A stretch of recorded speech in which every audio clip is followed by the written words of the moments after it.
I would like to know your reasons for which you support the caste system based on you support the reservations based on caste system and not on the based of economic inequality. Great. Most individuals, when they have an opinion, it is shaped by their personal experience. There's a decent chance that my position is biased by my personal experience. Allow me to use a few politically incorrect terms. Going by today's definition, I'm a Brahmin, but I don't think I'm a Brahmin in conduct or in mentality.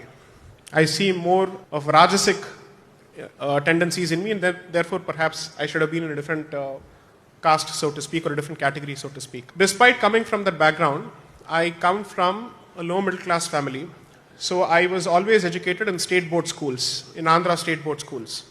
The one thing that is common to most students who are products of Andhra Pradesh state board schools is that whenever they are pitted against students who come from the CBSE medium of education, they always have a sense of inferiority.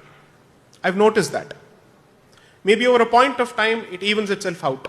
But at some stage, that exists. So the question that I asked myself was, I come from a certain background which prides in its educational history, or in the fact that it has a temper for education or a passion for education. And if someone who comes from that background suffers from a certain amount of complex only because he's been educated in a state board education or in a state board school, imagine the mental strength or the mental state of mind of someone who's come from a family that has witnessed or that has been subjected to oppression for thousands of years, or at the very least 500 years.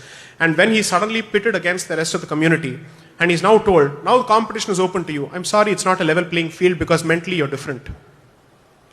There is a certain sense of confidence that comes from being part of a certain community or a certain background which has always been comfortable with education. And then you're telling them, now the field is open to you and let's have an open playing field or a level playing field.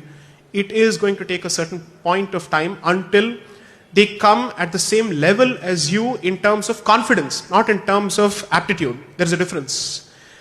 There must be someone who's absolutely good at mathematics, but if he doesn't believe that he's good at mathematics, even his brain will refuse to function. That is the difference between aptitude, interest, and confidence. So reservation, according to me, was meant to be affirmative action to give them the same level of confidence.